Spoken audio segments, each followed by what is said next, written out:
Hi, this is Josh Tiffany, and today I'm doing the story The Three Little Pigs.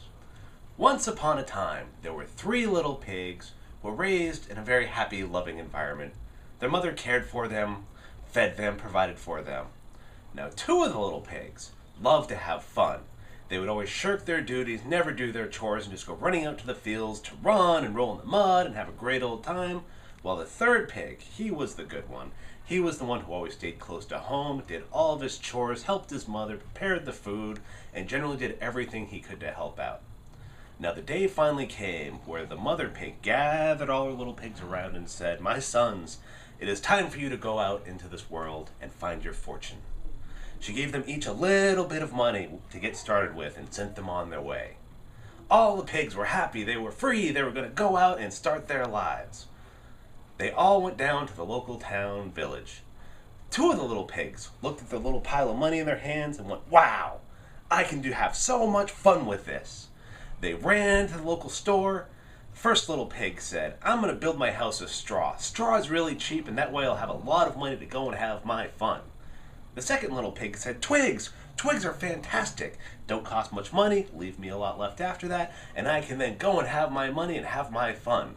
The third little pig, thinking long into the future, saw the big pile of bricks and said, "There is my house. I'm going to spend all my money buying these bricks and building my home so it is safe and secure."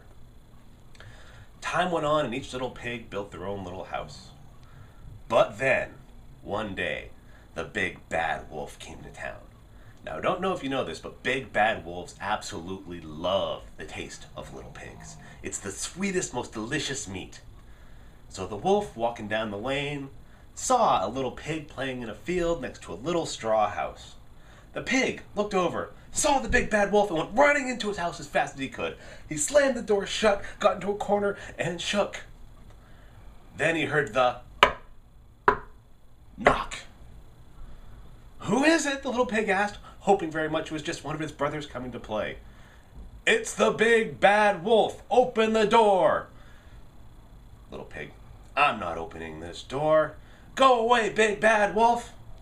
The wolf said, "If you don't open the door, I'll huff and I'll puff and I'll blow your house down." All he heard was a little squeak inside, so he breathed in. His big wolf lungs expanded out of his chest, and he blew and the straw went everywhere, and he ate the little pig. Big bad wolf, feeling pretty full, feeling pretty good about himself, went walking down the lane and came upon a second house made of sticks. And there was a little pig playing in the field. Little pig turned, saw him, went running into his little sticks and slammed the door shut and cowered in the corner. And then he heard the knock, knock, knock. "Who is it?" he asked. "It's the big bad wolf," came the reply. "Go away, big bad wolf," he shouted. "Open the door or I'll huff and I'll puff and I'll blow your house down." All he heard was a little squeak. So again, he breathed in deep, filled his big wolf lungs full of air, and breathed out, and boom! The house went scattering into 1,000 little twigs spread to the wind, and he ate the second little pig. Now, Wolf should have been happy at this point, but a wolf being a wolf never was. He went walking down the lane and came upon the third little pig.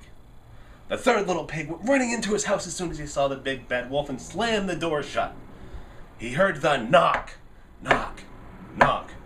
"Who is it?" he asked. "It's the big bad wolf." "Go away, big bad wolf." "Open the door or I'll huff and I'll puff and I'll blow your house down." And he, funnily enough, heard a little laughing inside. So he breathed in deep, filled his big wolf lungs full of air, and blew and blew and blew harder than he'd ever blown in his life. And the house was still standing there. And he tried again. He said, "I'll huff and I'll puff and I'll blow your house down," and blew and blew and blew and blew and blew until he was blue in the face and panting, and still the house stood there. Now the third little pig, being a smart little pig, said, "Big bad wolf, I've decided to let you in, only my door is stuck. I'm sorry. You can climb down my chimney and we'll have a nice lunch together." The big bad wolf smiled and licked his chops. He climbed the top of the house, looked down in the chimney, could already taste that sweet little pig meat on his teeth, and jumped down the chimney straight into the bubbling cauldron the third pig had set for dinner. That night, the third pig ate well on wolf stew. Thank you.